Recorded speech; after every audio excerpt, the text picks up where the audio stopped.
para hacer una sola vez. O sea, una vez que la base de datos te quedó con esos datos, no hace falta cargar y recrear la tabla todo el tiempo. ¿Sí? Una vez que eso está, ya podés trabajar como si la base tuviera datos y ahí pueden probar las distintas consultas.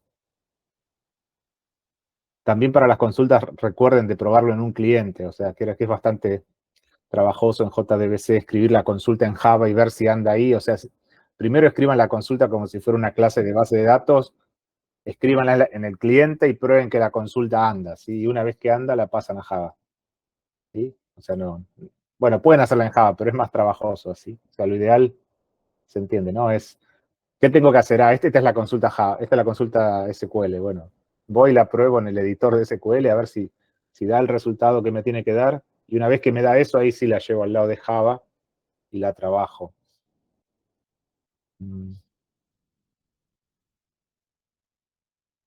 ¿Qué más? ¿Alguna otra pregunta? ¿Algo que hayan visto ahí en el enunciado? ¿O alguna otra pregunta de la materia? Estoy haciendo un poco de tiempo para que se suban todos, porque todavía está entrando un poquito de gente. Hago 2 minutos más y si no ya comparto.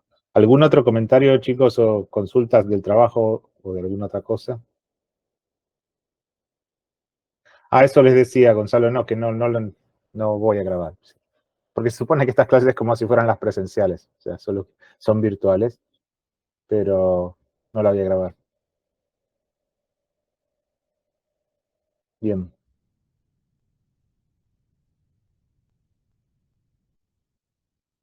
Bueno, el práctico, la idea es que lo hagan todo en JDBC, o sea, por más que ya vieron un poquitito de JPA en el práctico 1, y con lo que veamos hoy ya van a poder empezar a hacer el práctico 2, que es todo de JPA, solo para no hacerles confusión. La entrega del TP1 es todo pura y exclusivamente JDBC, o sea, nada de Hibernate, nada de anotaciones, nada de eso, sí, solo JDBC puro y duro, ¿sí?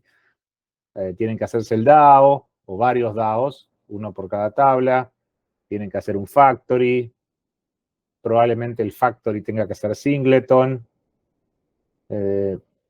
y después hacer las consultas.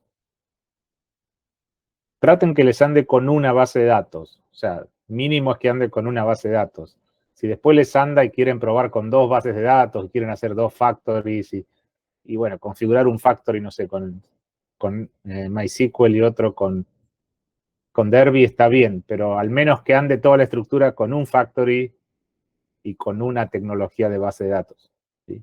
Creo que es obvio. Si no hay ninguna base de datos, el trabajo no tiene sentido, digo, pero no se enrosquen en hacer 2 factories a la vez al mismo tiempo. ¿Sí? Hagan primero todo para una base, que eso ande todo, y una vez que ande todo, si dicen, y ahora si subclaseo acá y me hago otro factory y lo pruebo con otra base, eso está bien, ¿sí? Pero asegúrense de tener así como el mínimo producto viable o el mínimo entregable andando con una base y con todas las consultas. Bien, bueno, creo que ya estamos. Entonces voy compartiendo y paso a los slides.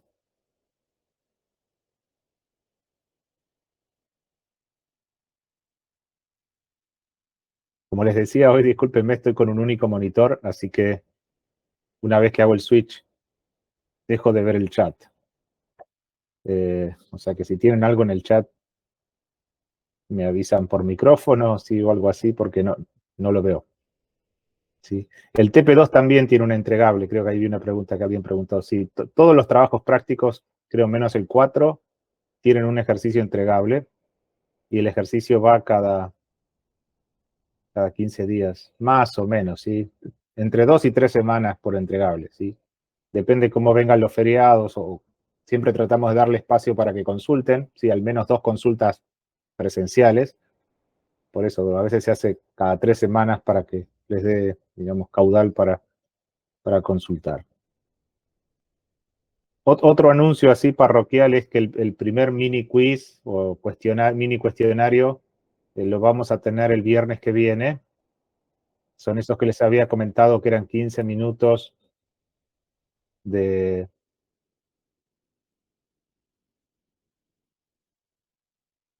Que eran unas preguntas de 15 minutos que se abren directamente en el Moodle ustedes entran por ahí, las hacen.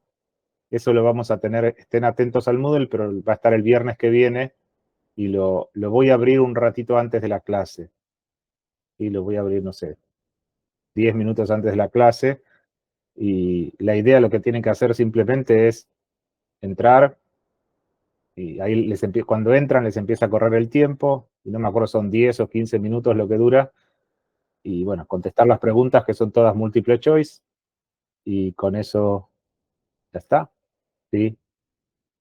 Bueno, si no hay clase estén atentos, si no, no tengo forma de ver acá, pero si hay finales la próxima, bueno, será, lo anuncio, si cambiamos. No, después me fijo.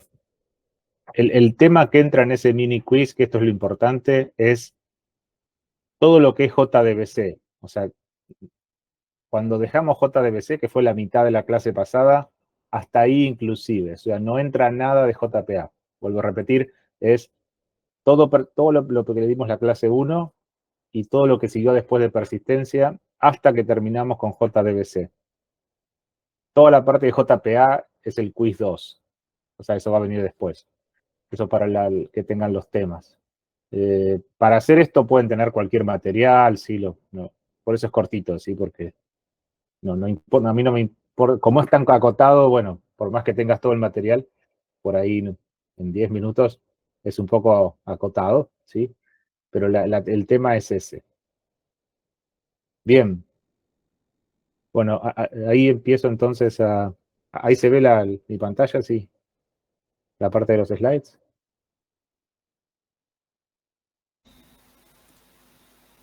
Sí, sí, se ve bien. Bien, gracias por usar el micrófono. Recuerden que no estoy viendo el chat acá, sí, o sea que si están chateando, no tengo chance de verlo. No maximizo porque ando con problemas de PowerPoint, así que lo dejo ahí, entiendo que se ve bien. Bien, la semana pasada lo que habíamos visto era una primera introducción a JPA, solo para recapitular. Habíamos dicho que el JPA era un mapeador, donde mapeador se entendía como una forma de traducir los objetos a tablas de forma semiautomática, con algunas ayuditas del desarrollador, pero que el resto lo hacía estos proveedores de JPA, por ejemplo Hibernate, y que técnicamente Hibernate era una abstracción sobre JDBC. O sea, Hibernate se metía acá. Habíamos visto también cómo anotar las entidades, ¿se acuerdan? Con el @entity, el @column, ¿sí? Lo que nos faltó ver es cómo anotar, y de hecho creo que lo tengo acá, o sea, no sé cuánto habíamos visto del código, pero como tengo código acá es más fácil de ver, ¿sí? Solo para refrasear, algunas cosas en esta modalidad son más fáciles, ¿sí? Habíamos dicho que si teníamos una entidad persona, la podíamos anotar con entity, acá eventualmente con una propiedad renombrar. También podíamos anotar las columnas, decir que un atributo era ID, y lo que nos había quedado de ver era qué pasa cuando un objeto, por ejemplo persona, hace referencia a otro objeto o a otra clase, ¿sí? Por ejemplo, dirección, donde aparecían este tipo de cosas, ¿sí? Para hacer las restricciones de integridad entre las relaciones entre las tablas o las relaciones entre las entidades, que después van a relaciones entre las tablas. O sea, nos faltaba esa parte, ¿sí? Cómo mapear las relaciones. No me acuerdo exactamente cuánto habíamos visto de acá, a ver si hay algo más acá. Habíamos visto también, creo que el POM, que en el POM, cuando uno quiere trabajar con Hibernate, hay que instalar el Hibernate, hay que ponerlo como una dependencia más, ¿sí? O sea, además de todas las dependencias que uno necesita, había que agregar esta. Y la otra que hemos visto era el metainf, que yo no sé si lo mostré, que para Hibernate hay que crearse un folder que se llama metainf, y uno ahí crea otro archivo que se llama persistent.xml, y ahí le pone toda la información de la conexión a la base de datos. No me acuerdo si mostré esto porque en el pizarrón la otra vez o en la pantalla era más difícil, pero ahora que lo pueden ver de cerca, ¿sí? O sea, lo que uno define acá es una unidad de persistencia que le da un nombre.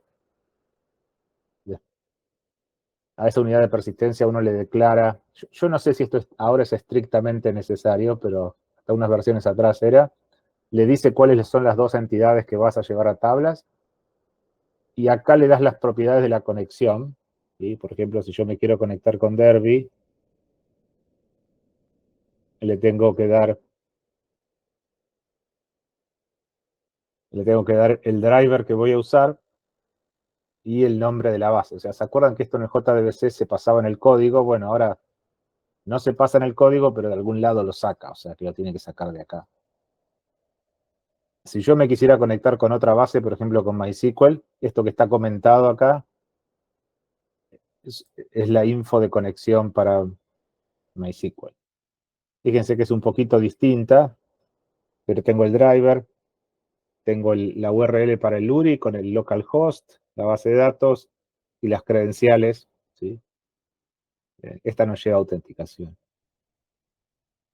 Y otra cosa que uno le tiene que decir acá es algo que se llama el dialecto, que vamos a ver ahora en unos minutos, que de alguna forma es qué SQL para las consultas vas a usar. Como yo voy a usar el SQL de Derby, a eso JPA lo llama dialecto, ven que ahí dice Derby Dialect. Esto es para decirle que el SQL que vas a usar o que tiene que traducir al SQL de Derby. Si yo quisiera hacer esto para MySQL, bueno, es lo mismo, pero tengo que comentar esta línea y habilitar esta, que es el dialecto de... Y bueno, y algunos flags acá, si querés que te tire tipo en la cascada, en el log, el SQL o no, bueno, se puede poner algunas propiedades más. Y lo que sí ustedes van a ver acá es que la clase que conectaba con la base de datos desapareció. O sea, si ustedes se acuerdan de cuando lo hacíamos esto con Derby, con JDBC puro, y de hecho lo deben estar haciendo, teníamos que hacer la conexión, ¿sí? Yo tenía que hacer una conexión manual, ¿sí? De la base. Incluso cuando quería hacer un insert. Acá directamente todo eso desapareció. ¿Sí? No está más. Si yo vengo acá a la base para insertar, perdón, hay un poco de ruido en la calle. Lo que van a ver cuando hacen JPA es que ven, todas estas clases son de JPA o de Hibernate en realidad, ¿sí? Y lo que hacía era algo así, o sea, yo creo un Entity Manager, para repasar, el Entity Manager le das el nombre de la Persistent Unit que yo tenía acá. Fíjense que la Persistent Unit es esta que se llama Example acá, y es la que está... Oh, me perdí este. Es la que está ahí. Después creo un factory, que es el Entity Manager, y a ese factory le hacía este tipo de código, ¿sí? Que vimos la otra vez.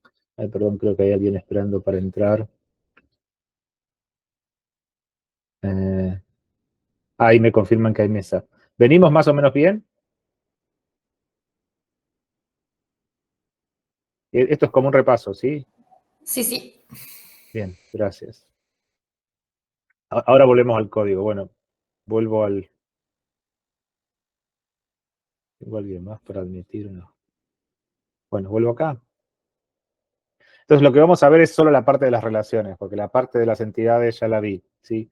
Para esto lo que hay que acordarse o lo que hay que repasar es un poco las relaciones entre clases. Esto es más de OML. Caramba, sí.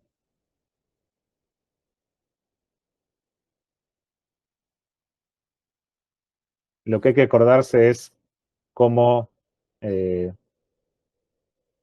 se conectaban las clases, y especialmente lo que era una asociación y una dependencia, porque cuando nosotros trabajemos ahora con clases, como que tenemos que mirar dos aspectos. Por un lado, la navegación de las asociaciones y por otro lado, la multiplicidad de las asociaciones. Todo esto que estoy diciendo acá es a nivel de clases, ¿sí? No de tablas, digo, para que no se les confunda. O sea, recuerden que nosotros trabajamos en objetos, en JPA. Que después traduzca tablas, eso Eso es lo que hace la herramienta, ¿sí? Pero nosotros tenemos que tratar de focalizarnos en los objetos y no tanto en las tablas. Es decir, si ustedes tenían dos clases, y esto tipo UML, y ustedes ponían una línea, si yo no pongo la línea así, esto quiere decir que A usa B, o que A requiere algo de B y que B requiere algo de A. Pero si yo le pongo algo así, es que A requiere algo de B, pero B no requiere algo de A. Si yo hago esta así, es que B requiere algo de A, pero A no requiere nada de B. Eso es lo que hace la navegabilidad, ¿sí? Cuando es con flechita se le dice unidireccional. O sea, B tiene una referencia a A, pero A no tiene una referencia a B. O si pongo esta flechita, A tiene una referencia a B, pero B no tiene una referencia a A, ¿sí? Y si yo hago esta, A tiene una referencia a B y B tiene una referencia a A. ¿Sí? O sea, esa es una de las cosas que hay que mirar cuando uno hace estas asociaciones. O sea, qué tipo de navegación tengo. ¿Es uni para un lado, uni para el otro, o es bidireccional? ¿Sí? ¿Por qué me tengo que mirar eso? Porque se anota distinto. ¿Sí? Y después lo otro que imaginarán que tengo que mirar es la multiplicidad. ¿Sí? Si esto es 1 a 1, si es 1 a muchos, o si es muchos a 1, o si es muchos a muchos. ¿Por qué? Porque esto también cambia cómo se anota. ¿Sí? De hecho, JPA, entonces, este podría ser un ejemplo, ¿no? Si yo tenía el ejemplo de la semana pasada, equipo y jugador, esto sería bidireccional, ¿sí? Significa que equipo tiene una referencia para navegar al jugador, jugador tiene una referencia para navegar al equipo. Esto significa solo que jugador tiene una referencia para navegar al equipo, pero equipo no tiene una referencia para navegar al jugador. ¿En qué van esas referencias o de dónde salen o quién las decide? Bueno, qué sé yo, las decide el desarrollador, las decide el analista, ya vieron en el requerimiento, ¿sí? Es algo que uno puede jugar de alguna forma con eso, o si es un proyecto real, no diría que jugar, pero es algo que se define en el análisis, ¿sí? De decir, tengo que implementar equipo y jugador. Equipo siempre tiene una referencia a jugador, jugador siempre tiene una referencia a equipo, por eso es como se arman las clases. No es, una vez que vos pones eso, es como lo tenés que anotar, ¿sí? A veces tiene que ver con las consultas, y la mayoría de las consultas entran por jugador y después van equipo, capaz que se pone una referencia acá, pero no acá. Entonces, lo que te da JPA es 4 posibles anotaciones para esto. Con esto cubrimos todos los casos, ¿sí? Estas dos que son simétricas y esta que tenés que ver de qué lado de la clase estás parado, ¿sí? Seguramente hacían este ejercicio en base de datos también, ¿no? Por ejemplo, si yo digo estudiante con registración, volvamos a este de acá, ¿sí? Equipo con jugador. Si yo me paro en equipo figurativamente, ¿cómo es uno a muchos? O sea, acá tengo que poner @one to many. Pero si estoy en jugador, tengo que poner @many to one. ¿Sí? ¿Se acuerdan? Ese juego que hacía uno. Eso obviamente solo aplica en este caso. En estos dos casos es lo mismo, porque no importa. Bien, entonces lo que vamos a hacer ahora es cubrir caso a caso, cómo se anotan cada uno de esos 4 casos. Van a ver que al principio parece como que es medio raro de entender, pero después no son tantas reglas, por eso o sea, un poco medio que se pueden memorizar un poco, ¿sí? Un poco se pueden razonar, un poco se pueden memorizar. Entonces veamos con el primero, ¿sí? Esto tiene navegabilidad de empleado a departamento, porque me lo dice la flecha.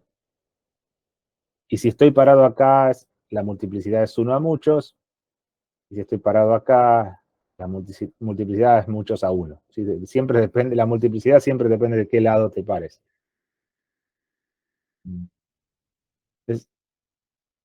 Este es un ejemplo, ¿sí? Fíjense que acá, de empleado, yo puedo navegar a departamento, pero de departamento no puedo navegar a empleado. Que no puedo navegar significa sencillamente que no tengo la variable objeto que me manda a ese lugar, a esa referencia, ¿no? O sea, fíjense que por eso digo, se navega desde acá, desde el empleado yo puedo ir al departamento. pero el departamento no puedo ir. Si del departamento no puedo ir, de acá se anota solo las columnas y nada más. Y fíjense lo que se agrega de acá, se agrega el many to one y se pone una anotación que se llama join column. Esencialmente lo que le está diciendo es, esto es una clave extranjera a esta clave primaria. Esto es lo que se escribe en el código Java, ¿sí? Esto es lo que genera el JPA. Que, como ustedes imaginan, no tiene sentido. ¿Se acuerdan que cuando hacías esto, vos ponías la clave extranjera en el N y la clave extranjera te apunta para allá? O sea, yo escribo esto, JPA automáticamente genera esto. En la jerga se le suele decir a la entidad que tiene la clave extranjera se le suele llamar el owner o el dueño de la relación, ¿sí? En este caso, el dueño de la relación es empleado. Es el que se quedó con la clave extranjera.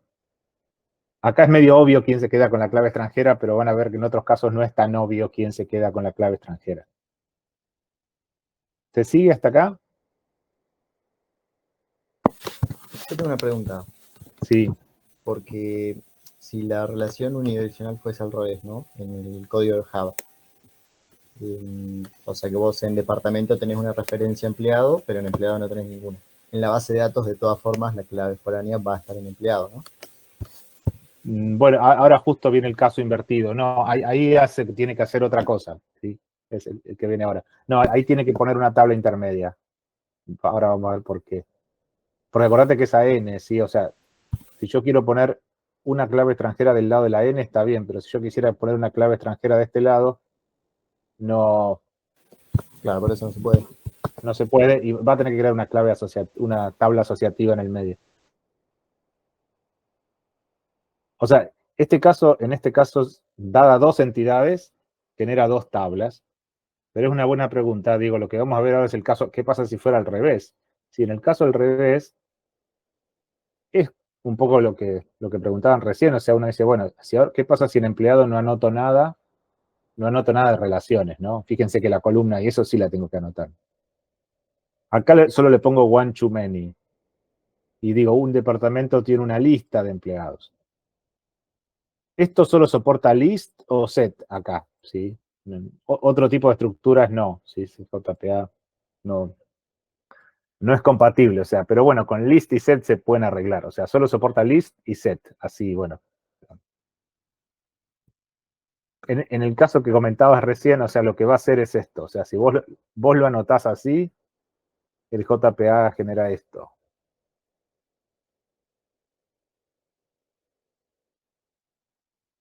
Lo que dice es, create una tabla asociativa intermedia, no estoy seguro si le pone exactamente este nombre, pero este nombre lo crea así de la nada, no sé, creo que es este nombre underscore o sea, le pone un nombre así que se van a dar cuenta que es la tabla que cruza estas dos, y hace un esquema acá de clave compuesta y clave extranjera, ¿sí? Recuerdan que la clave compuesta es una clave que se compone de dos IDs, entonces combinando el departamento del empleado tenés la clave compuesta, y a su vez cada parte de la clave compuesta es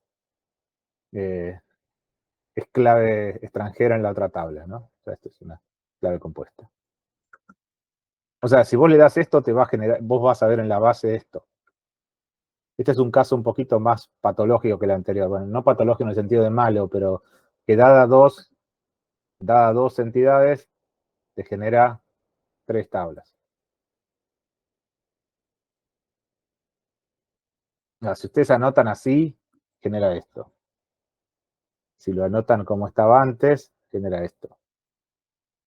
Normalmente uno, una vez que anota, chequea a ver qué generó en la base, a ver si lo que generó tiene sentido más o menos con lo que uno esperaría.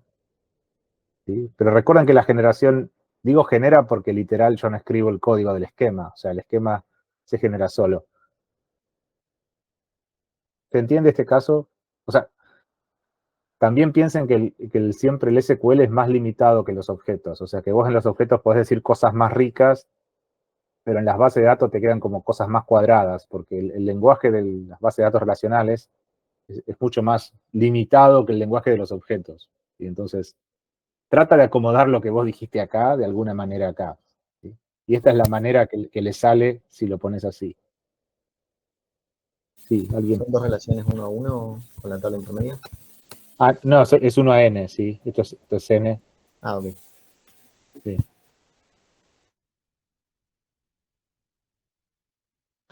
O sea, acá está rompiendo o sea, porque vos tenías 1 a n y te las asocias, ¿sí? En realidad creo que es n de este lado y 1 de este lado. Lo dije mal, porque vos vas a tener...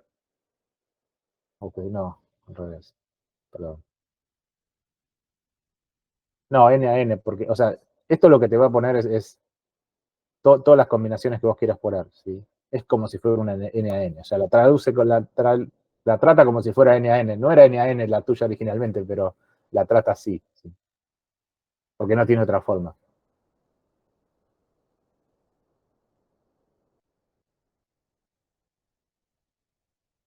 Bien, ¿y qué les parece que hace si yo anoto, o sea, el caso bidireccional? O sea, el caso bidireccional sería algo así, donde acá dice empleado y acá dice departamento. Eso sería algo así. Si yo quiero el caso bidireccional, ¿qué va a generar? ¿O cómo lo anoto?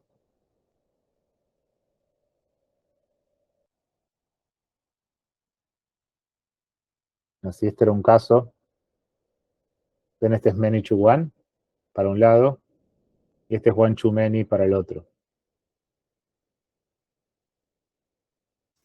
Sería many to many. No, sí, en la tabla igual, pero digo, lo que va a generar es la justaposición. Es como si ustedes agarran, o sea, el caso compuesto es como si vos combinaras estos dos, ¿sí? O sea, si vos querés hacer el bidireccional, o sea, one to many, many to one, te quedaría así. Acá pones la lista, esta es una punta, acá pones el otro, que es el departamento. Fíjense, esto es empleado apunta a su departamento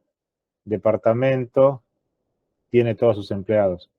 Esa sería la navegabilidad bidireccional.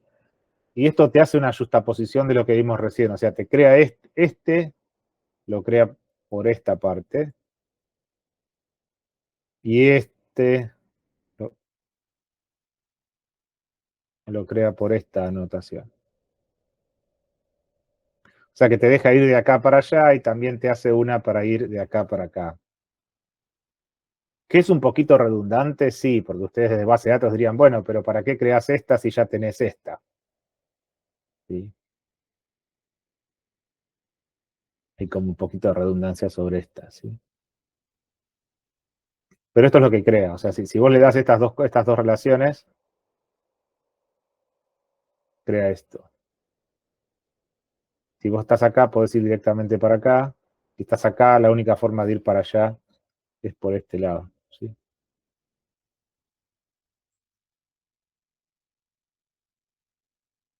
Bien, este caso que vimos es el más complejo de todos, ¿sí? O sea, el caso del one to many y el many to one es el más complejo porque hay que acordarse qué se hacía de un lado, qué se hacía del otro.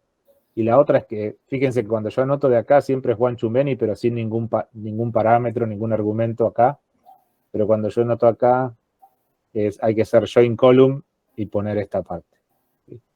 Porque uno cuando se olvida de esto, pone lo que le sale naturalmente. Más sí, yo le tiro esto y listo, ¿sí? Que es lo que... En este hay que usar un many to one y después usar un join column. ¿Sí? En el many to one siempre hay que usar el join column. A ver, no sé si siempre, pero lo más común es que usemos el join column para hacer eso.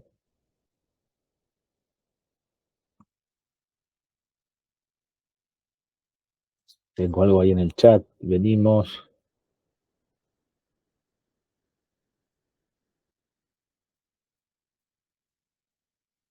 Bien. Entonces, ahora pasamos al 1 a 1, ¿sí? La convertibilidad, no. O sea, el 1 a 1 es la misma historia. Digo, yo puedo tener, vamos a hacer este ejemplo así, marido y mujer, donde yo puedo tener, es 1 a 1, ¿sí? Y yo puedo tener flecha para un lado, flecha para el otro o flecha para los dos lados. ¿Sí? La misma historia que vimos hoy. El unidireccional acá es simétrico para el lado que ustedes lo quieran ver. O sea, si yo pongamos que pongo el one to one en mujer, en marido, y lo apunto a mujer, y en mujer no pongo nada. O sea, acá lo que estoy diciendo es que la relación va así. ¿Sí? Porque fíjense que es one to one sobre mujer y listo. Con eso solo esto genera lo que ustedes esperarían, ¿no? Que acá lo que sería el dueño de la relación, sonó mal, eso sí, queda de este lado, ¿sí? Pero créanme que le dice el owner, ¿sí? O sea, el FK queda de este lado. Y ahí se termina la historia, porque como es 1-1 es fácil, o sea, no hay mucha historia. O sea, también se le podría poner un join column acá. Si ustedes quieren, o sea, alternativamente, yo puedo decir, pero eso no es una clave extranjera. Bueno, sí, es una clave extranjera, yo le puedo poner join column, como hacía en el otro caso. Acá esto está mal, ¿no? Acá debería decir mujer. Sí, pero eso es lo que va ahí.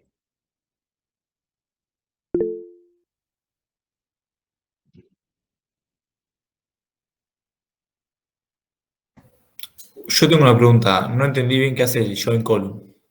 El join column lo que le dice es un join de base de datos, y lo que le dice es, vas a crear ahí este atributo funciona como una clave extranjera para hacer un joint en la otra tabla.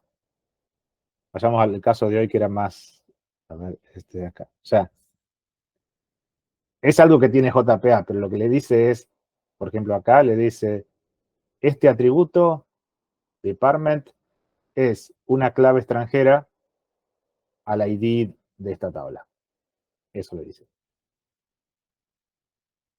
Que se podría usar para un join.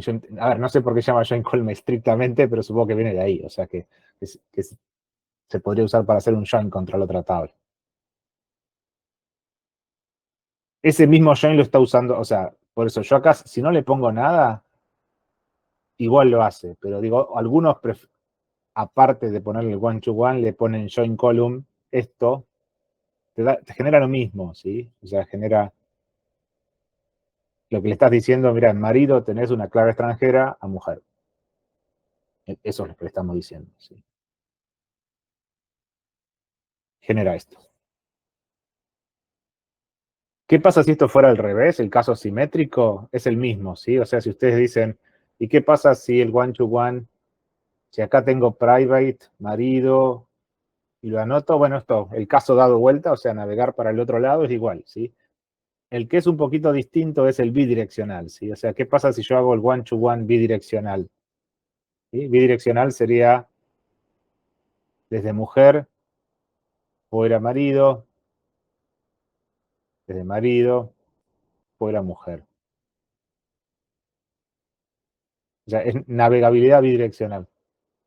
Fíjense que acá le ponemos one to one acá, one to one acá, pero ahí para el ojo observador o el que está viendo algo, fíjense que lo que le agregué acá es una propiedad que dice mapped by marido. Esto quiere decir que mujer es la dueña de la relación, si esto es para balancear el ejemplo anterior, chiste.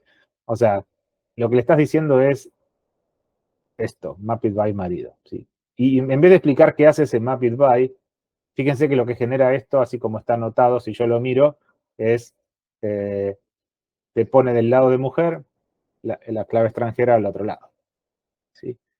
Debe ser un ejemplo más deconstruido que este, pero bueno, todos los años me digo lo mismo, pero el ejemplo igual cumple su función, ¿sí? Ahora, ¿qué pasaría? Vayamos a lo importante, ¿sí? ¿Qué pasa si yo me olvido el mapped by, ¿no? Porque normalmente cuando uno programa esto dice, a ver cómo era, 1, 1, 1, 1, debe ser one to one acá, one to one acá y listo. O sea, ¿qué pasa si yo no pongo el mapped by? ¿Qué genera esto?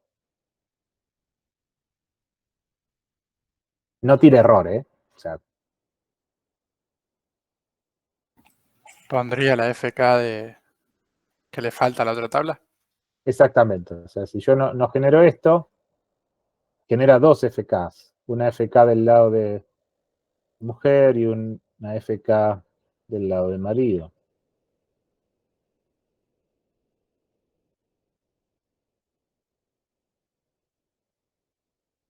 ¿Y esto qué onda? Sí, haría algo así. ¿Qué onda esta? Esto no tiene error, ¿no? Claramente porque es una definición de tablas válida. Pero ¿qué onda esta configuración? Base de datos, 101.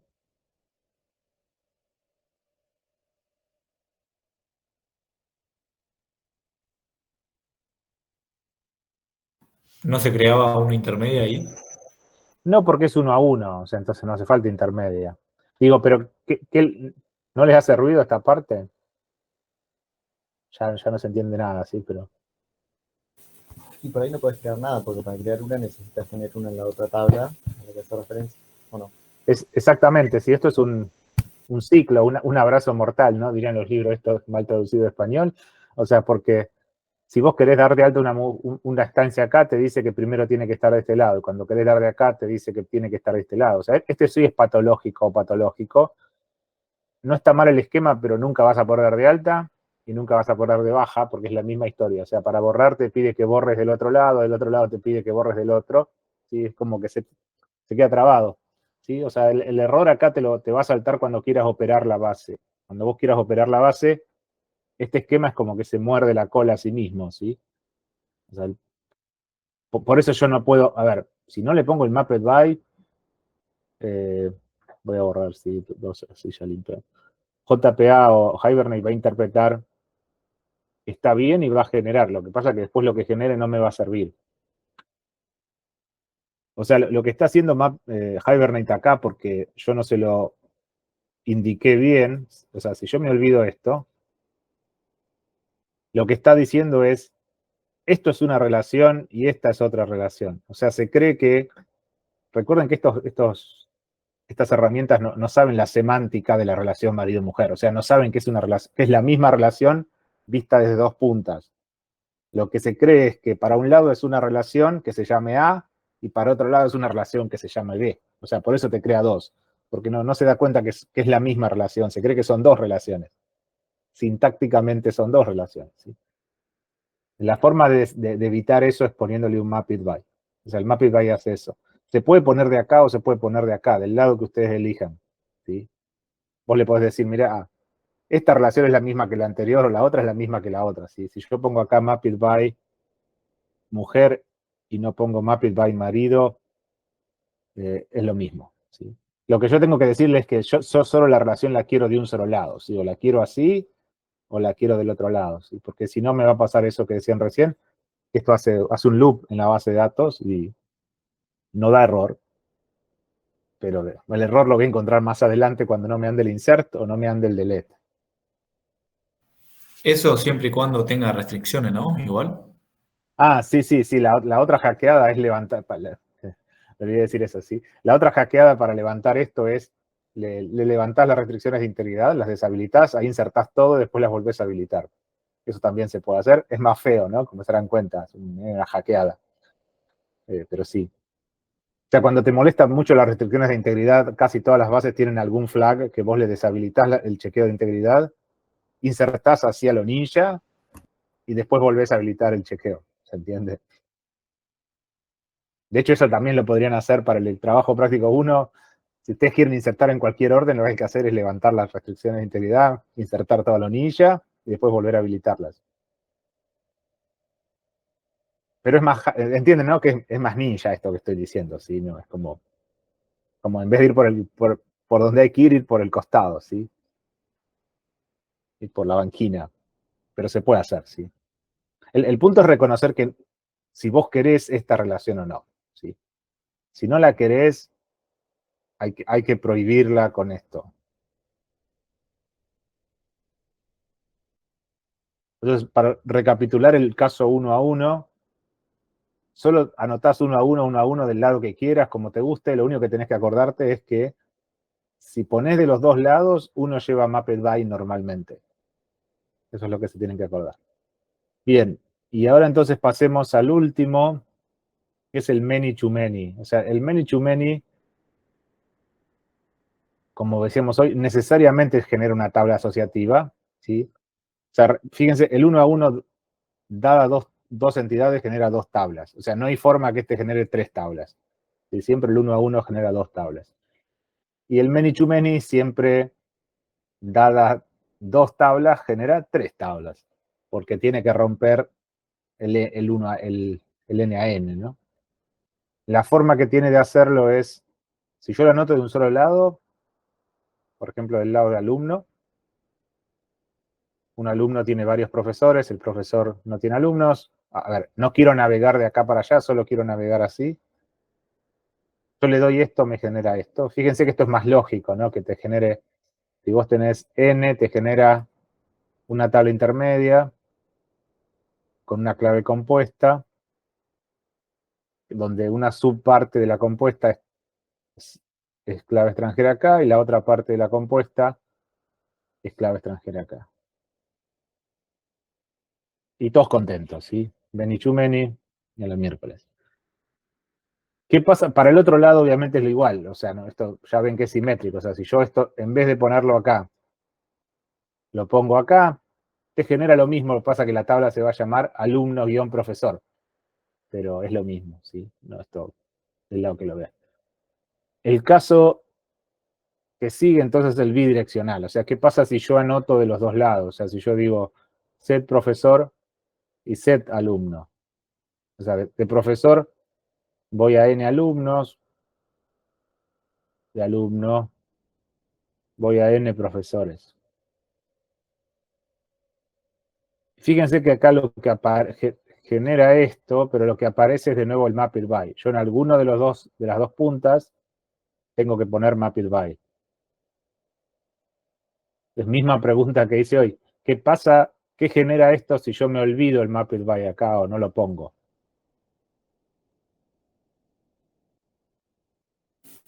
Te crea dos tablas intermedias. Claro, si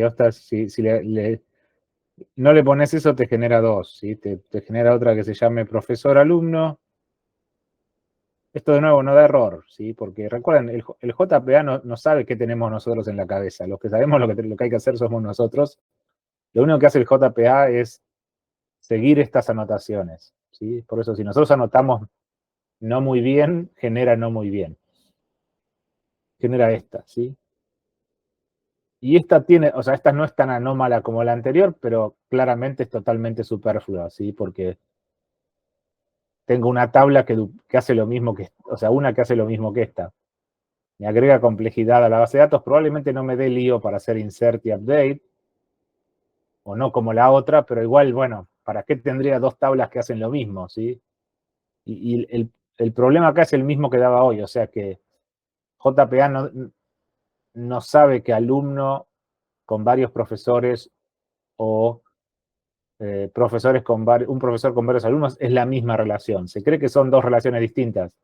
Que un alumno con varios profesores es una relación A y un profesor con varios alumnos es una relación B. O sea, no alcanza a distinguir que son la misma relación. No tiene forma, ¿sí?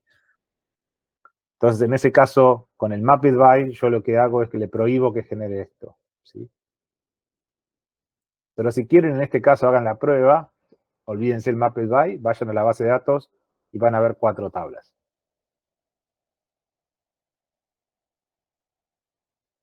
Y eso es todo lo que hay que saber de relaciones. ¿Sí?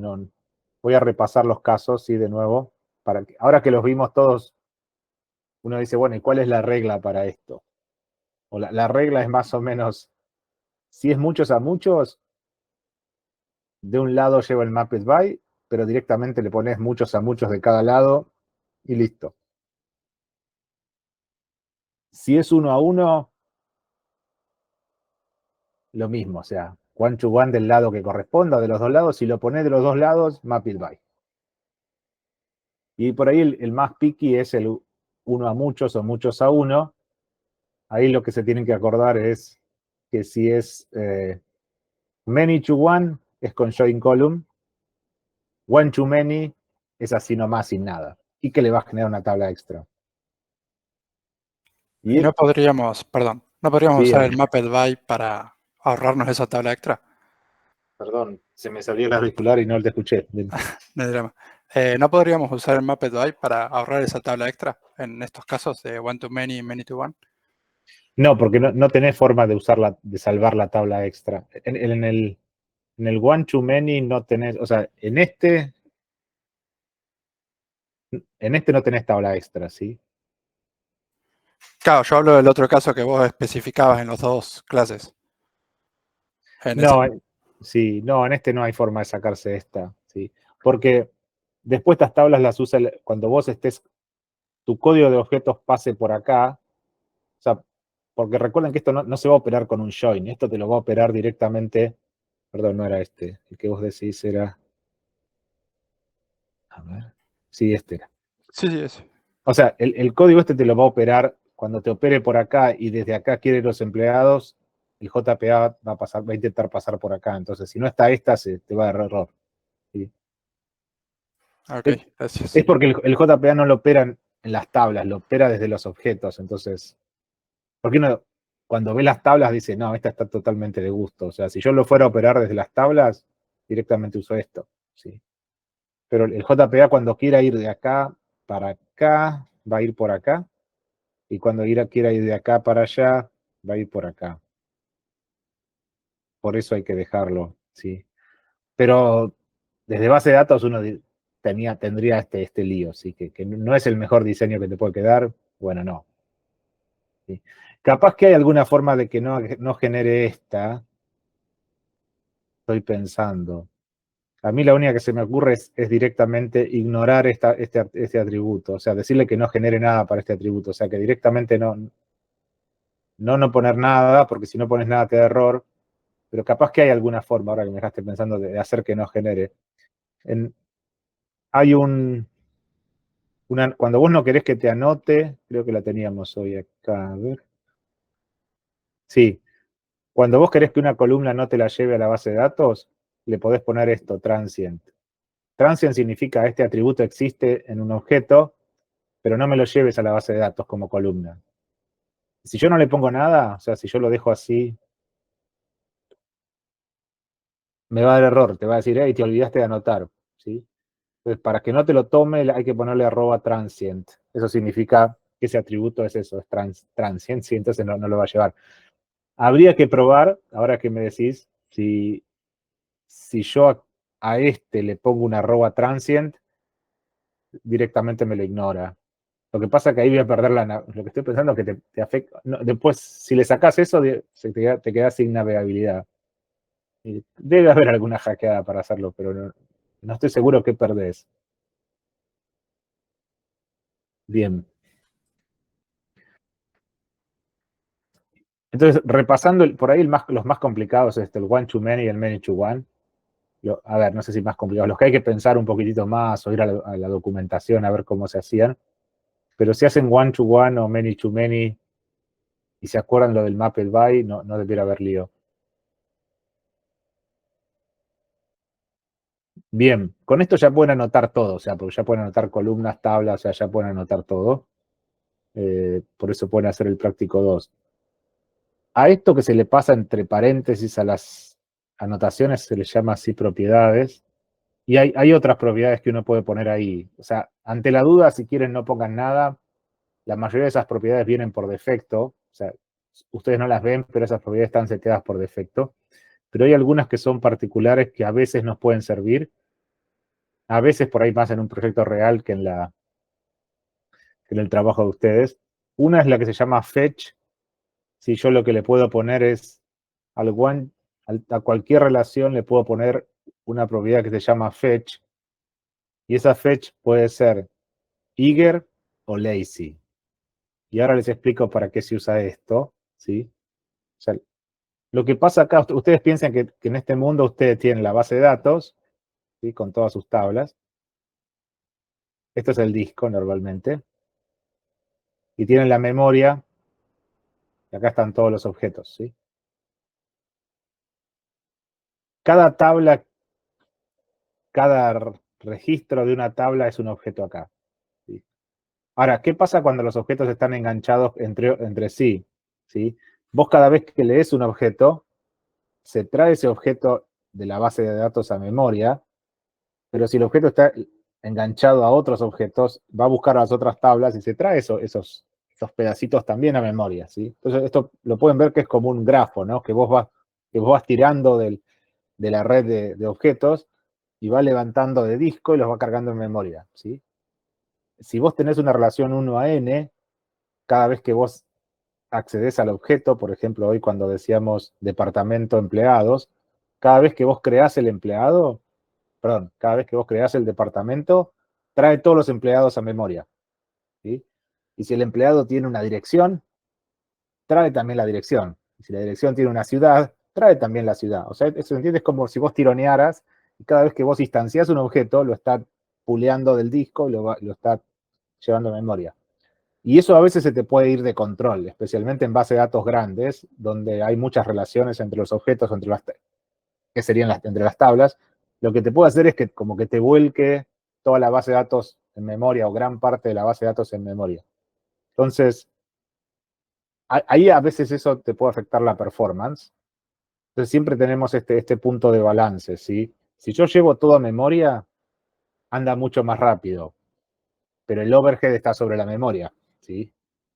Si yo lo dejo en disco y la primera vez que lo necesito lo cargo del disco a memoria, entonces soy más económico en memoria, pero la primera vez que lo traigo desde el disco me cuesta, ¿sí? Es más lento, ¿sí? Entonces, ese trade-off lo voy a tener siempre, ¿sí? Entre hacer un fetch, eso se llama fetch, o sea, llevar todo a memoria primero y que esté todo ahí, entonces cuando lo accedo es rapidísimo, pero la primera carga es lenta y obviamente genera un montón de overhead en la memoria, versus tener una memoria muy chiquita, tener un poquito, y a medida que voy necesitando, voy trayendo de disco.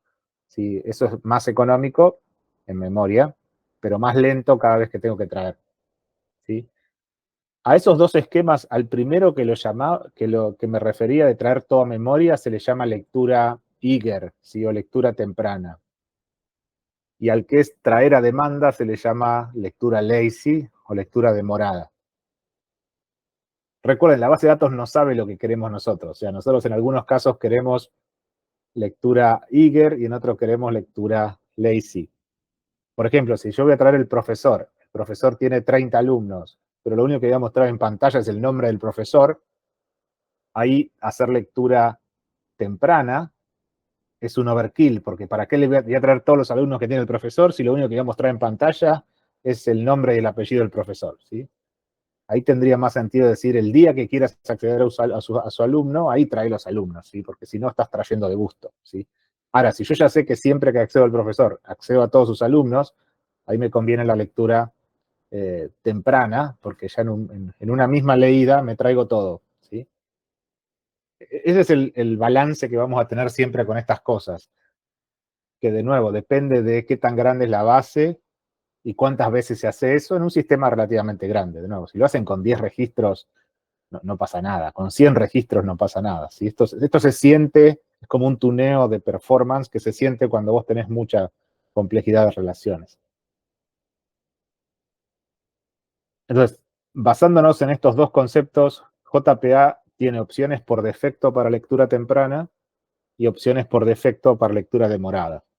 ¿Y cómo lo hace? Bueno, dice, si son relaciones 1 a 1 o muchos a 1, ahí por defecto hace lectura temprana. El racional de esto es que si es 1 a 1, recuerdo, y marido y mujer, bueno, trajiste el marido, trae la mujer también, sí, o sea, no vas a perder mucho performance con eso. O tenés varios jugadores y tienen un equipo, bueno, trae el equipo también a memoria, sí, porque no vas a perder mucha performance. O sea, todos los que terminan en 1 a la derecha, por defecto, los hace eager. Quiere decir, los carga, cuando carga el objeto principal, carga la otra punta de la relación también. Y todos los que son 1 a muchos, o muchos a muchos, los carga lazy, porque no sabe muchos cuántos son. Recuerden, cuando ustedes dicen muchos, pueden ser 10 o pueden ser 1000, ¿sí? En el equipo de fútbol nosotros sabíamos que como mucho, no sé, son 11 porque es un equipo de fútbol, sí, 15, 18, los que quieran. ¿Sí? Pero en muchos casos la 1 a muchos, vos no sabés el muchos cuántos son.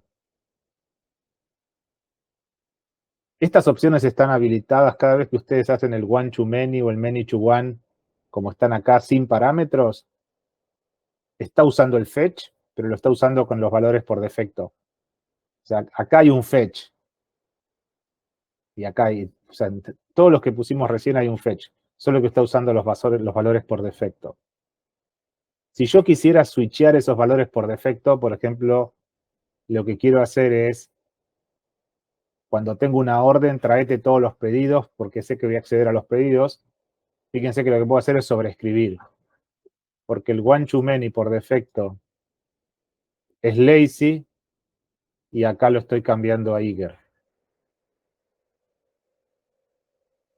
O sea, yo puedo hacer esto, el one to many por defecto es lazy, pero si lo quiero switchear a eager, esto va a hacer que me traiga todos los pedidos a memoria cuando acceda. Esto es una entidad, ¿no? Cuando acceda a esta entidad, me los va a traer todos. Y lo que hace esto es impactar el rendimiento de la aplicación. O sea, la aplicación se va a volver un poco más performante y va a comer un poquito más de memoria. ¿Sí? ¿Se entiende el trade-off acá? ¿O se entiende el punto de esto? Sí, sí, entiendo. ¿Sí? Esto es como una hackeada igual. O no sé, es un tuneo fino. O sea, en proyectos estándar uno dice, deja todas las opciones por defecto y fíjate cómo anda. Pero si vos sentís que anda lento y tenés memoria, se pueden hacer estos tuneos para que levante más de disco a memoria. ¿Sí? En general el JPA está pensado para que si el usuario se olvida de esto, que no te arruine la memoria. Entonces siempre va a ser así como demorado. O sea, va a intentar traer de disco cuando sea el último momento responsable. Si eso es lo que por defecto hace eso, porque si no se descontrolaría, ¿no?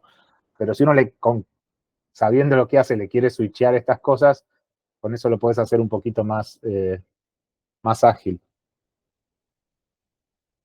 ¿Preguntas o comentarios de esto?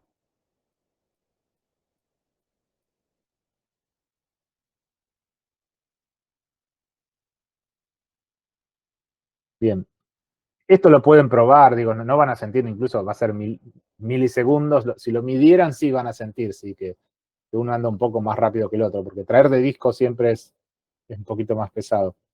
Entonces, hay otras propiedades que uno puede usar, probablemente más que estas. O sea, vimos el fetch, vimos el mapped by. Cascade también se puede usar. O sea, si vos querés traer toda la cascada de objetos, o sea, tirar de un objeto y que te traiga todos los que están enganchados, todos, así como tipo snowballing, usás Cascade, ¿sí? Por defecto eso está anulado, pero se puede habilitar. Y lo que nos queda ver entonces es cómo hacer las queries. En JPA no se hacen las queries en SQL, sino que se hacen en un lenguaje un poquito más abstracto que se llama JPQL, ¿no? Que JP viene de JPA, QL de SQL. O sea, es un lenguaje un poco más abstracto que el SQL. No se preocupen porque es casi igual que el SQL. O sea, no hay que aprender, bueno, poquitito nuevo hay que aprender, pero no es 100% diferente. O sea, entonces lo que hace JPA es, vos escribís en JPQL y tu query te lo traduce al SQL de turno, ¿sí? Por ejemplo, si tenés Derby acá, esto lo traduce a Derby. Si tenés MySQL, lo que vos escribas lo traduce a MySQL. O sea, lo que esto trata de evitar es que fíjense que tiene sentido, porque si yo tengo mis entities y anoto mis entities y nunca toco las tablas, cuando escribo el SQL, también tengo que escribir el SQL en función de mis entities. Porque si escribo el SQL en función de mis tablas, entonces no estoy siendo portable, ¿sí? Lo que esto busca es decir, bueno, si tus clases se llaman persona, dirección y no sé cuál es la otra, tu lenguaje de consultas tiene que hablar o predicar en términos de esas entidades y no en términos de las tablas. O sea, por eso así como las entidades se traducen a tablas, el JPQL se traduce a SQL nativo, que se le dice, para esas tablas. Por eso ya veíamos esto del dialecto, ¿sí? Cuando vos le decís acá lo del dialecto, lo que le estás diciendo eso, le vas a decir, mira, yo voy a escribir JPQL, pero ese JPQL me lo tenés que traducir a un SQL nativo de Derby. Por lo que hablamos, creo, la otra vuelta, que los SQL de las distintas plataformas son muy compatibles, pero no son estrictamente iguales. Entonces, no todos los que anden en Derby van a andar en MySQL o en Postgre. 80% sí, pero hay construcciones que por ahí son particulares de cada lenguaje, de cada implementación. Entonces, ¿cómo se ve esto, sí? Bueno, lo más fácil, o sea, esto si ustedes lo miran, es casi igual a un SQL. Esto es JPQL, ¿sí? Lo que por ahí notarán acá, en estas que están acá, es que usa y abusa del mecanismo de alias, ¿sí? La P, esta es un alias, que dice select from película P, y acá no pone un asterisco, sino pone una P, ¿sí?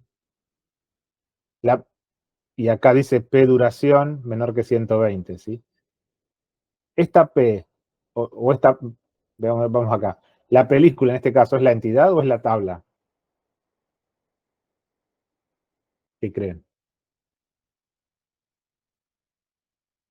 ¿Es la clase película o es la tabla película?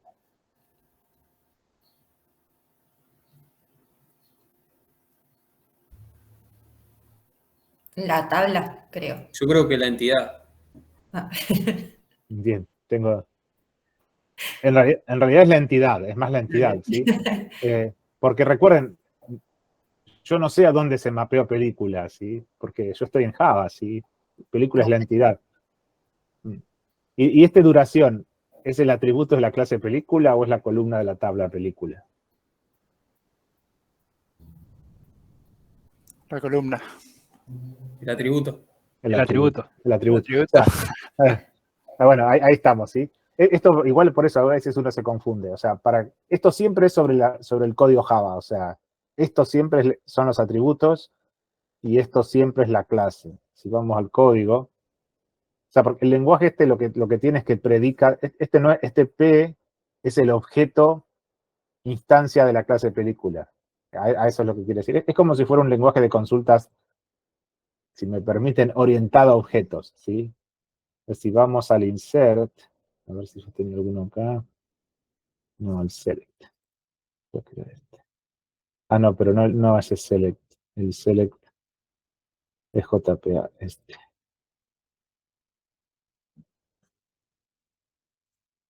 Fíjense que acá yo puse select persona P y P edad.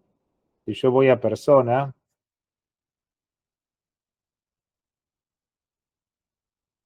persona puede estar mapeado a esta tabla y edad está mapeado a años, ¿sí? Entonces, si yo escribo JPQL, tengo que decir persona y edad. Si yo escribo nativo, tengo que decir tabla personas y años, ¿sí? En JPQL yo siempre voy a escribir en términos de la clase o de sus atributos. Por eso nunca hay asterisco, ¿sí? Algo que ustedes van a notar es que nunca hay asterisco, ¿sí? Segundo que voy a conectar la máquina, se me estoy quedando sin... Perdón, si estoy acá en un hotel, escucharán el ruido.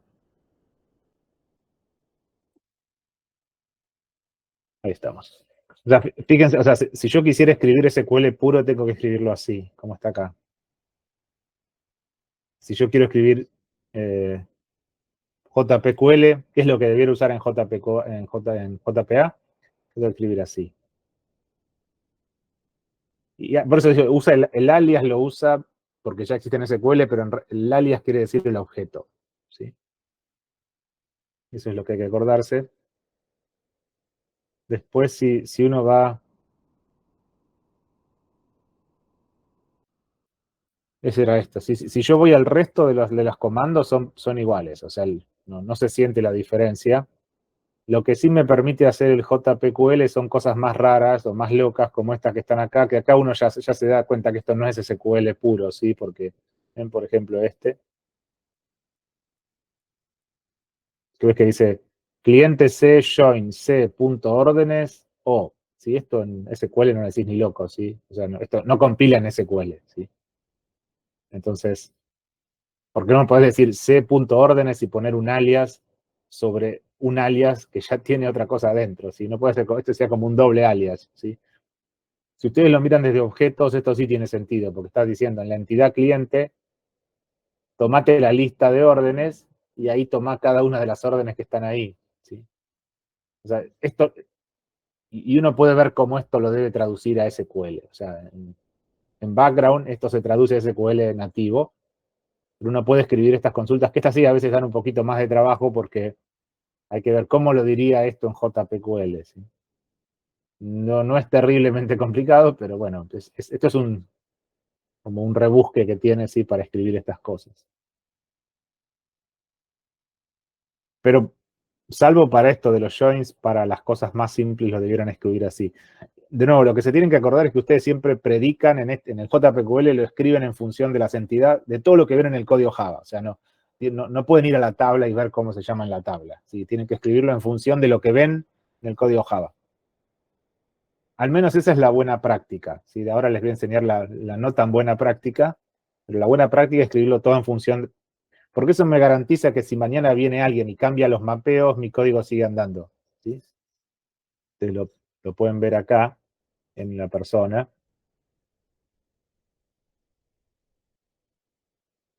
¿Sí? O sea, yo mapeé así, mañana vengo y se me canta mapear de otra manera, mi SQL no se va a romper, porque el SQL no depende de los mapeos. O sea, si yo mañana acá le quiero poner otro nombre o acá otro nombre, mi JPQL no depende de los mapeos, depende de lo que tenga la entidad. Si yo cambio la entidad, sí. ¿Sí? Si cambio la entidad, hay que revisar el JPQL. Esa es la filosofía. Las otras cosas que sí agrega son algunas cosas que ya hemos visto que eran molestas en JDBC. Por ejemplo, yo ahora puedo poner parámetros por nombre. O sea, esto es como un argumento y después directamente le digo a ese parámetro seteale este valor. No tengo que andar a acordarme en qué posición estaba ni de qué tipo era. ¿Sí? Recuerden que antes ustedes están haciendo JDBC, hay que decir si es un int, si es un boolean, si es un string. Acá directamente le decís seteate el parámetro tal a tal valor, y si esto es un string, internamente lo va a traducir un string, y se va a dar cuenta en qué posición está este. ¿Sí? Esto es como más, digamos, más simple para el programador. Si yo quiero usar los posicionales, también los puedo usar. ¿Sí? Estos siguen estando, pero no me tengo que acordar el tipo. O sea, si yo lo quiero hacer por posición, también lo puedo hacer por posición. Esto sería lo que se llama un syntactic sugar. O sea, vos lo escribís así, internamente traduce a lo que tenga que traducir. Y lo otro que me va a hacer esto es crearme la query. Los métodos para crear query son distintos. Lo que yo puedo hacer ahora es directamente... Bueno, vayamos al código. Creo que en el código había uno.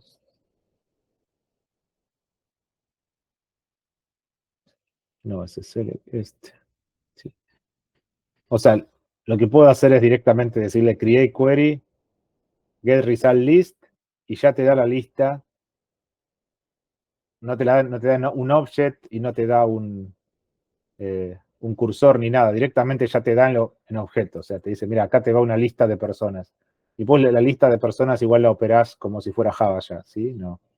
Te despreocupás de si es un iterador, un cursor o lo que sea, ¿sí? Esto es como más alto nivel. Esto sí es bastante mejor porque cuando tengan que hacer el JDBC van a ver que es un perno, tener que estar casteando todos los objects al tipo que es y haciendo todas las conversiones. ¿Sí? Esto sí es mucho más productivo para el desarrollo. Pero bueno, acá no estoy descubriendo nada. Bueno, los queries son un poquito más alto nivel. Recuerden, esto de los queries es para los queries que sí o sí hay que hacer. Los queries que son hay queries que son predefinidos, esos queries ya los trae el Entity Manager. ¿Sí? Ahí veíamos hoy el Find by ID. No tengo que hacer un select por ID, ¿sí? El Find by ID es este, ¿sí? Directamente al Entity Manager le digo Find. Y esto atrás hace un select por ID. Si le tengo que hacer queries que se llaman custom, bueno, ahí sí tengo que hacer alguna otra cosa.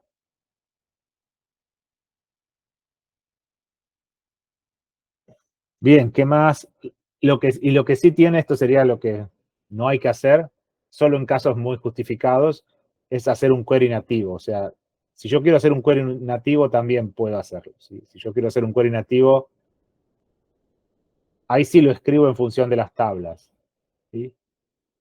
Igual este no sé por qué está escrito. Este es raro. Me parece que El query nativo se escribe en función de las tablas y no de las entities. No es que está prohibido, no es una buena práctica, ¿sí? Pero llegado el caso, uno puede hacer un query nativo porque quiere aprovechar algo que el lenguaje tiene, que tu base de datos tiene, que el JPA no tiene, algo así. En el TP2 el ayudante no les va a dejar en el entregable que hagan query nativo, pero en la vida real, si uno está con una situación así compleja, podría usar un query nativo. Lo único que pasa con el query nativo es que si cambias algo es un query nativo, o sea, se va a romper, ¿sí? Es muy proclive a romperse cuando cambies algo, pero bueno, seguramente va a ser bien eficiente y seguramente va a andar. Pero si uno siempre usa query nativos, nunca aprende JPQL. Entonces, la instrucción para crear un query nativo está, solo que la buena práctica sería usarlo como JPQL. O sea, cuando uno hace un query nativo, directamente escribe el query acá, ¿no? Sí, perdón, alguien iba a decir algo. ¿Eso significa que JPQL no resolvería todo lo que resuelve una query común? Si tenés, sí, es algo así, es exactamente eso, sí. O sea, si tenés una base de datos que tiene algún comando súper optimizado, por ejemplo, Postgre, para hacer ciertas cosas, algunas de esas cosas no vienen en JPQL, entonces, o no las haces, o las haces como query nativo. Resuelve el 80% de las cosas, pero instrucciones o combinaciones muy específicas o dialectos muy específicos no los mapea directamente. ¿Y eso a futuro no haría que se rompa la parte del código y eso en caso de que haya cambios? Sí, sí, por eso, sí. Pasa que JPQL dice, bueno, yo trato de absorber el SQL que más se usa, lo que se llama el ANSI SQL, que es como el estándar. Cualquier cosa por fuera de ese estándar que el fabricante quiera poner en su dialecto, bueno, de ese no me hago cargo. Eso es más o menos como es esto. Ah, bien. Gracias. Sí, sí. Cada base tiene así, me acuerdo el caso de Postgre, sí, pero cosas que son muy particulares de esa base y que no existen en otras bases. Bueno, como JPQL solo se queda con el factor común de todos los SQLs, esa parte no la va a cubrir. ¿Sí? Y ahí es un caso donde uno podría decidir usar un query nativo a riesgo de que el día que algo se toque por ahí probablemente se rompa. Y sí, porque esa parte no es portable. O sea, acá la palabra clave es portabilidad. O sea, cuando ustedes mapean la entidad y mapean el JPQL, lo que están tratando de hacer es que sea portable. Sea portable quiere decir que si yo cambio de base, sigue funcionando igual. Todas estas cositas que estamos diciendo por el costado son cosas que te lo hacen menos portable, ¿sí? a tu base de datos. Mientras estés en esa base de datos no vas a tener problema. El día que te quieras mover, podría haber algún lío.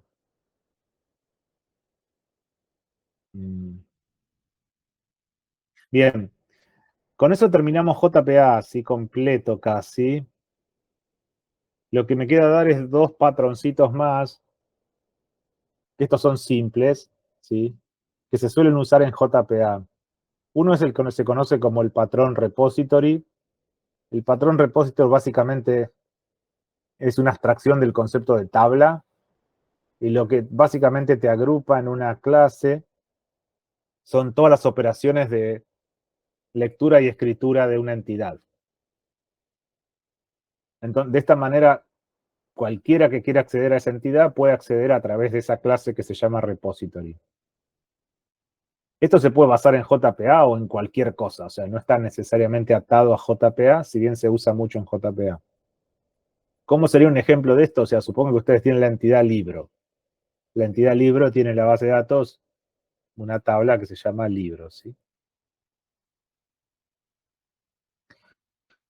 Entonces, lo que uno hace es, normalmente se crea una interfaz con todas las operaciones del libro y después una implementación de esa interfaz que adentro usa el Entity Manager de JPA para implementar todas estas operaciones. Por ejemplo, yo podría agarrar supongamos que el libro tiene estas operaciones. Esta sería la implementación.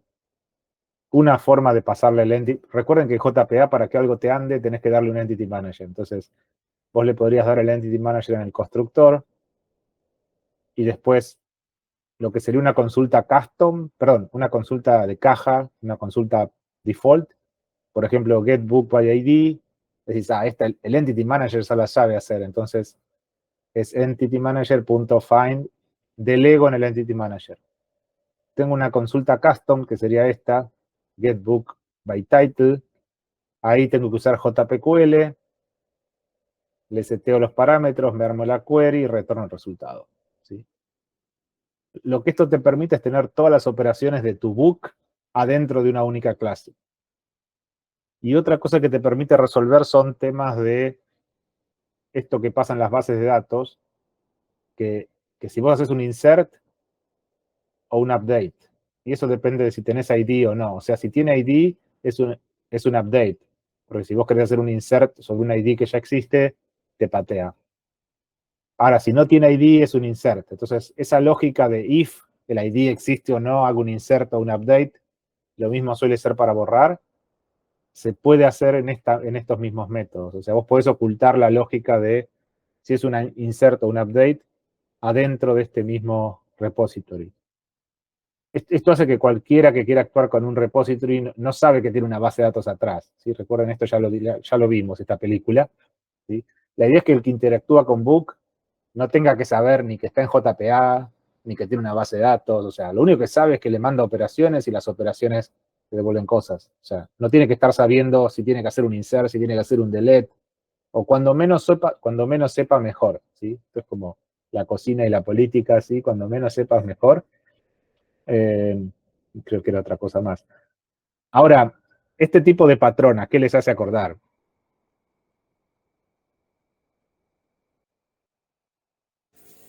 Al DAO. Al DAO, tal cual. O sea, este es el DAO, se volvió el DAO.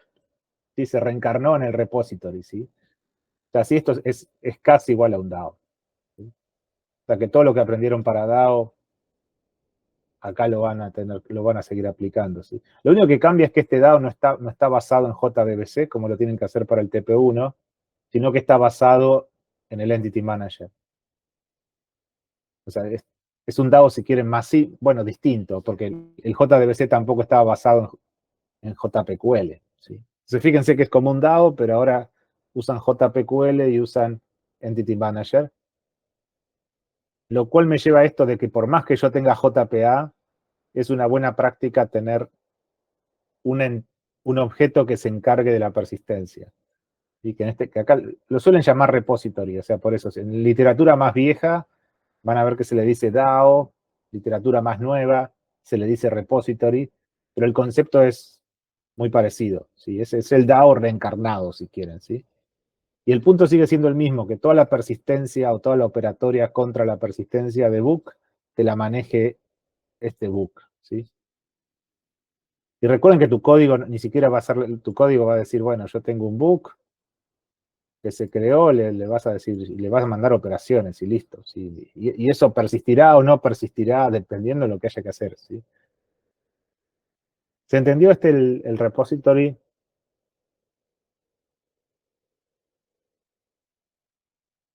Si hacen bien los DAOs, esto les debiera ser bastante fácil, ¿sí? Porque es casi lo mismo.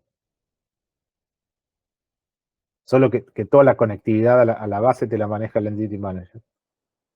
Y en el DAO, el que están implementando ustedes, se la tienen que arreglar entre el Factory y el DAO para manejar eso, ¿sí? Acá, si ustedes piensan que el Entity Manager es como el Factory, el DAO no maneja nada de la conexión, ¿ven? Que acá no hay nada de conexión. Solo hay operatoria sobre la base. Y se hace uno por entidad. Entonces, por cada entity les va a aparecer un repository. Y a veces incluso se ponen en paquetes separados. O sea, vos pones en un paquete las entities y en otro subpaquete los repositories. Y el último patrón que me falta entonces, para cerrar la historia del día, es el DTO, o Data Transfer Object. Este patrón viene asociado al DAO, es de la misma época que el DAO, solo que me parece que hace más sentido acá, no lo quise tirar la otra clase. Es básicamente un objeto para mandar datos de un lado a otro, ¿sí? Si vos tenés, por ejemplo, un front y un back, y este le pide algo con un servicio REST, lo más probable es que el backler devuelva un DAO, perdón, un DTO. ¿Qué es un DTO? Es como una vista de la entidad o un objeto resumen de la entidad.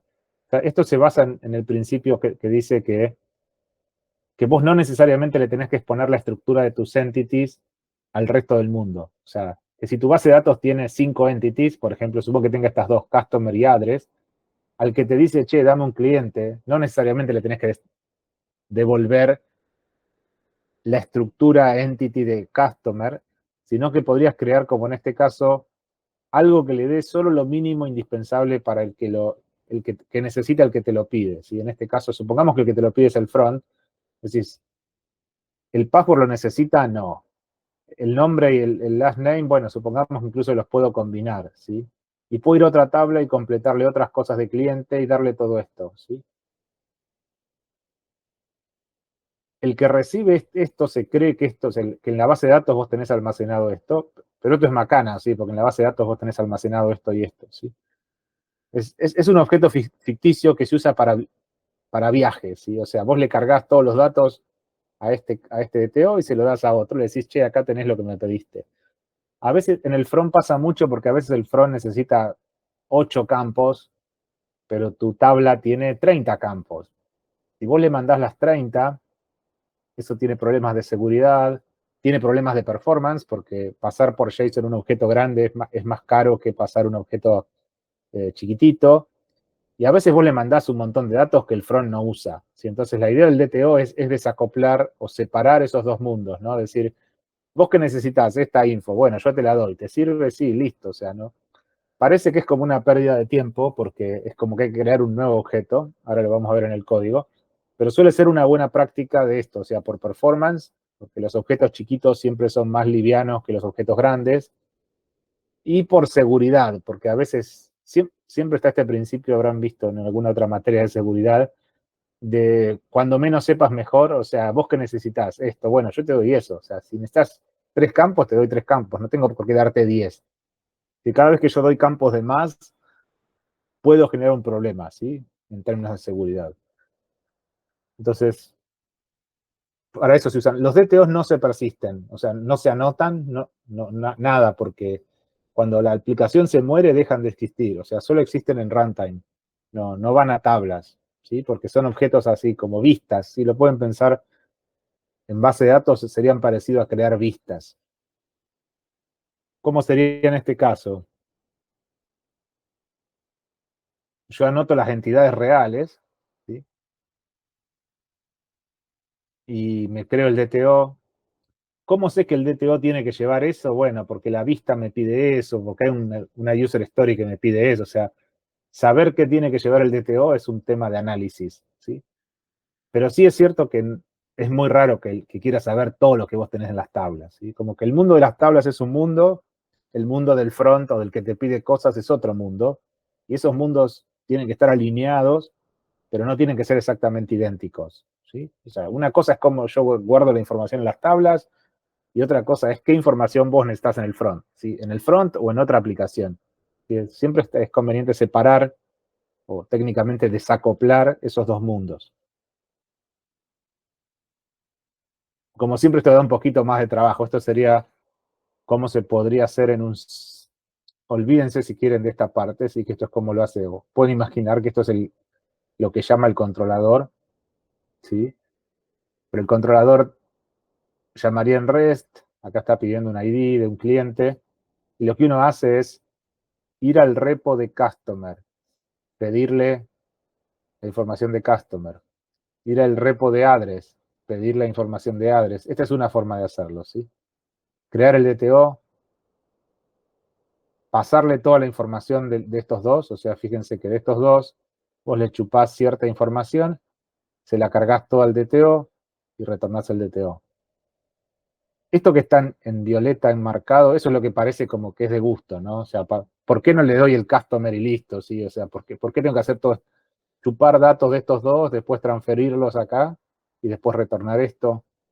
Bueno, es por esto que expliqué recién, ¿sí? Para decirle, bueno, vos querías esto, acá te doy esto, ¿sí? No te tengo por qué dar todo lo que tengo acá. Y este código se ve, o sea, si ustedes miran aplicaciones web van a ver que en vez de darle el entity lo cargan a un DTO y le mandan el DTO. No le dan el entity. ¿Sí? Acá el DTO tiene sets, pero incluso hay DTOs que no tienen método set. O sea, como que vos le pones todo en el constructor, como que una vez que se creó el DTO ya no se puede modificar. O sea, una vez que lo seteás, si querés modificarlo tenés que crear uno nuevo. ¿Sí? Como que es algo así, un viaje de ida, ¿no? O sea, no es reversible. O sea, vos lo creás, pero ya está, una vez que lo creás, lo mandás. ¿Se entendió el concepto de DTO? Sí, se entendió. Sí. Para los reportes se suele usar. Creo que ustedes ahora en el TP1 o en algún hay que sacar una especie de reportecito. Dice, dame la lista de clientes ordenados por valor y listados por no sé qué. Vos decís, no tengo una entidad. O sea, a veces el DTO se crea en casos que no tenés una entidad que te dé eso. O sea, cuando tenés un reporte no es una entidad.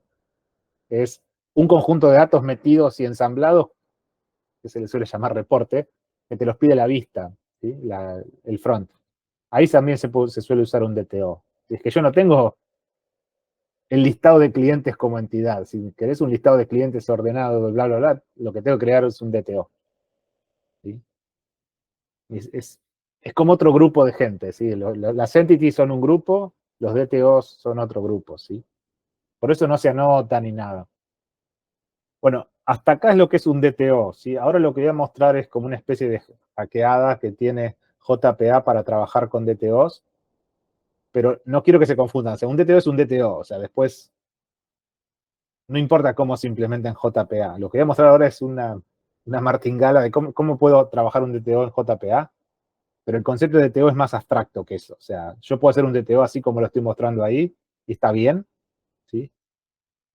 El problema de esto a veces es que cargamos mucho la memoria haciendo estas cosas, ¿sí? Porque tenés que traer, acá solo estoy trayendo 2 accesos a memoria, pero imaginen que yo traigo, no sé, 1000 registros a memoria y después los resumo y los mando al front. Pero ya los 1000 registros a memoria los tuve que traer, ¿sí? Entonces, cuando uno está en esos problemas, que es un poco lo que nombraba hoy temprano, que tenés que traer muchos registros a memoria para resumirlos en DTOs y después retornarlos, ahí la pregunta es, ¿y no puedo hacer eso en la base directamente? ¿No puedo decir en la consulta que directamente cree los DTOs en la consulta? Bueno, eso es lo que te deja hacer JPA. Este código es un poco más críptico, pero hace eso, ¿sí? Es más tipo hackeada. Imaginen que tenemos post en la base de datos, ¿sí? Tenemos una tabla de posts que tiene un montón de información en cada post. Lo tenemos en una tabla, ¿sí? Bien profunda. Y yo de los posts nada más quiero mostrar en el front el ID y el título. Si yo lo hago con este esquema, o algo parecido a esto, me tengo que traer todos los posts a memoria, ahí recorrerlos uno por uno, quedarme con el ID y el título de cada uno, meter eso en una lista de TOs, retornar eso para el que me lo pidió. ¿Sí? Esta es una forma de hacer todo como en un paso. ¿Sí? Fíjense que lo que hace es, crea el query va sobre la tabla post, lo filtra por timestamp, para dame los que están mayores a cierta fecha, acá setea el timestamp, pero en el medio del query, del select, crea un DTO y le chupa solo los 2 primeros atributos e ignora todo el resto. ¿Sí? Esto lo que está haciendo es en la base de datos on the fly, creando todos los DTOs y después te los retorna. ¿Sí? Esto evita de alguna forma cargar la memoria, suponiendo que los posts todos tienen muchos atributos. ¿Sí? Si los posts tienen 2 atributos, no ganaste mucho. ¿Sí? Pero si tiene 10 atributos o 15, esto filtra. Esta es la parte rara. De nuevo, acá uno se da cuenta que esto no es esto es JPQL, porque SQL esto no se puede hacer, ¿sí? O sea, no puedo crear un objeto adentro de la consulta. Como que te cree el objeto on the fly, ¿sí? Y acá lo filtra también un poco para no traer todo, ¿sí? Porque si no, igual traería todo. Y esta se la definís por otro lado. Decís, bueno, mi DTO es esto, ¿sí? Entonces, esto hace las dos cosas. Crea el DTO, hace la consulta y crea el DTO en el mismo tiempo que está haciendo la consulta. Es medio loco, ¿no? Pero esto se hace para reducir, para que sea más rápido y para que no no impacte tanto en la memoria. Tengo una consulta, Sí, porque ahí no estarías mezclando responsabilidades, porque vos por un lado tenés el repository que con el manejar las entidades y lo estás mezclando con lo que es el DTO, que es lo que usamos para mostrar en el tron. No sería Sí. medio sucio, digamos. sí, es cierto. Sí, es un poquito sucio, sí. Por eso digo, es como que lo estoy haciendo por performance, pero no queda tan limpio el entity del DTO, sí. O sea, lo que harías acá, si lo tuvieras que hacer en el repo, ese método tendría que ir acá en el repo, ¿sí? En algún lado, y ya no te daría un entity, sino que te daría un DTO. Pero Sí. se justifica hacerlo por performance a veces. Sería la justificación, sería por performance, sí. Ok. O sea, esto se suele hacer, a diferencia, hay una diferencia sutil acá, pero es, acá yo estoy haciendo un acceso puntual, dos accesos puntuales, porque yo tengo la ID. Entonces, esto no es caro, porque son dos accesos a disco, y traigo esas dos cosas, las masajeo y las devuelvo. Entonces, esto acá, si lo hago en la base o lo hago en la memoria, es casi lo mismo, ¿sí? Porque son accesos puntuales, porque vos sabés el ID. Este es distinto, porque acá es un barrido. Entonces, barrido, la primera práctica, si es barrido, tratar de filtrar lo más agresivo posible, ¿sí? Y la otra es, si por más que filtres, cada objeto que traes es muy grande, el DTO te permite resumirlo en la query, ¿sí? Pero estarías haciendo ese compromiso, o sea, si yo fuera muy purista, directamente no haría esta parte, y si no la meto acá. El problema es en el repo, ¿sí? Porque ese método te va a quedar acá, o sea, eso te va a quedar como otro método acá. Y es un método sobre book repository, pero que retorna un DTO, ¿sí? Pero si lo harías, sacrificarías tu integridad conceptual, digo, tu honor por performance, básicamente.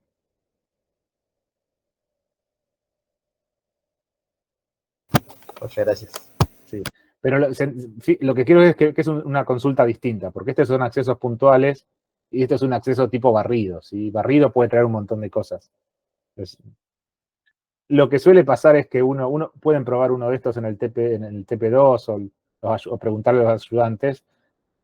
Lo normal lo que pasa es que uno lo hace sin esto y cuando ve que la performance es muy pesada, le metes esta hackeada a ver si con eso mejora, ¿sí?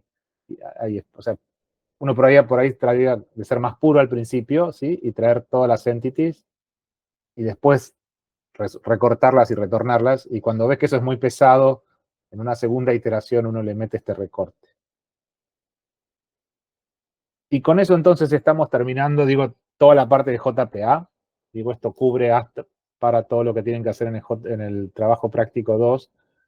Algunas ideas con algunos puntos recurrentes, tanto en JDBC como en JPA, que hablé y que, como vieron, o sea, con el repositorio, el DAO, algunos otros conceptos, hay cosas que se consideran malas prácticas, o estas, no sé si malas, pero se les suele llamar antipatrones. Antipatrones es algo que habría que tratar de evitar.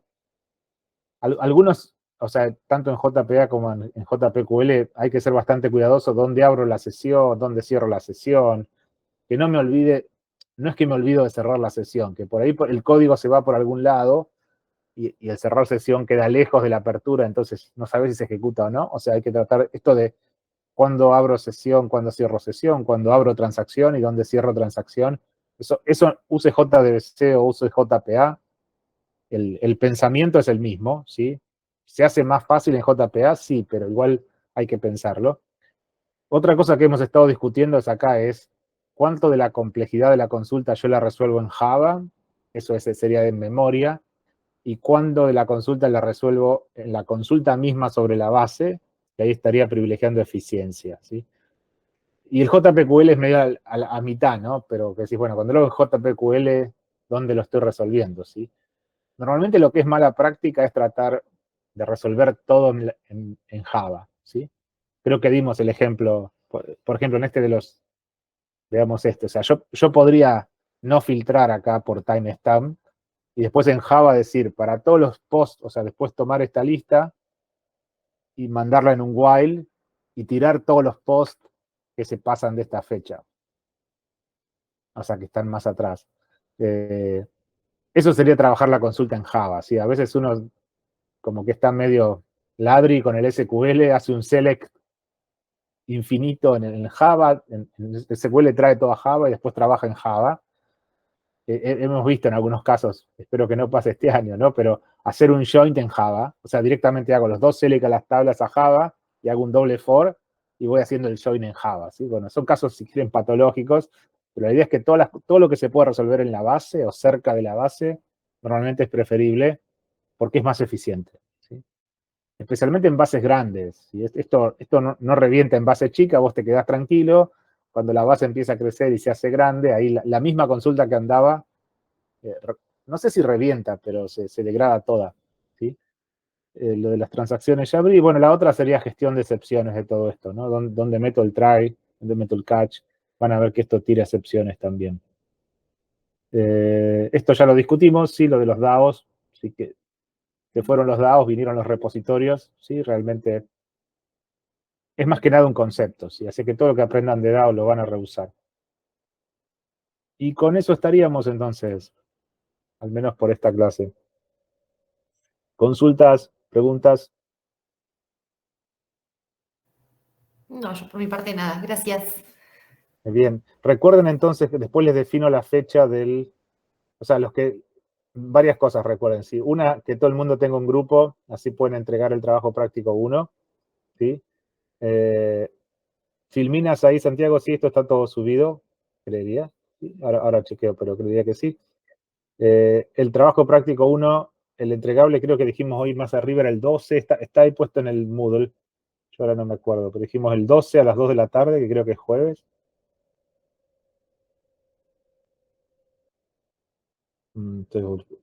Sí, 12 de septiembre a las 14. Ese es pueden subir el zip del proyecto, para eso chequeen que esté todo completo, pero otra alternativa es que si lo tienen en un Git público, o pongan el Git. ¿Sí? El año pasado algunos ponían un link al Git, solo que tiene que estar todo en el Git. ¿Sí? El que dice, nosotros estamos subiendo todo un Git, ¿podemos subir la URL del Git? Sí. ¿Sí? Y ya están más cancheros con eso y prefieren, no hay problema. Nosotros clonamos el Git y miramos de ahí. Pero si no, suben un zip de todo el proyecto, o sea, completo, y lo miramos de ahí. TP2 lo pueden empezar, terminen el 1, ¿sí? Y recuerden el mini cuestionario que vamos a tener que abarca hasta JDBC inclusive, no abarca JPA. Si el viernes que viene no tenemos clase por esto de los finales, después busco la fecha, ¿sí? ¿Cuál sería la fecha para hacerlo? Voy a ver cuál fecha, si estén atentos al Moodle, porque si lo dejo para dentro de 15 días es demasiado, porque después viene el mini cuestionario de JPA. La otra que hagamos esos dos juntos. Bueno, déjenme meditar un poco, pero estén atentos al Moodle. En eso lo que tienen que hacer es cuando lo vean y esté abierto, yo lo voy a anunciar, entran al cuestionario, cuando entran les empieza a correr el tiempo y tienen normalmente entre 10 y 15 minutos para terminarlo y lo submiten, ¿sí? Ya si han hecho cuestionarios en Moodle para otras materias es lo mismo. Si es un multiple choice, pueden tener todo el material que quieren. Cuando lo hacen no hace falta estar conectados ni nada, o sea, es totalmente asincrónico. Solo tienen que tener un cel, una compu, internet y saber cuándo se va a abrir, ¿sí? Para meterse en esa ventana y hacerlo. Bien. ¿Alguna otra pregunta? Bueno, nos veremos la próxima. Entonces, si no es la próxima, será en 15 días. Pero hasta JPA pueden meterle tranquilos. Gracias, profe. Buen fin de- Bueno, hasta luego. Hasta luego.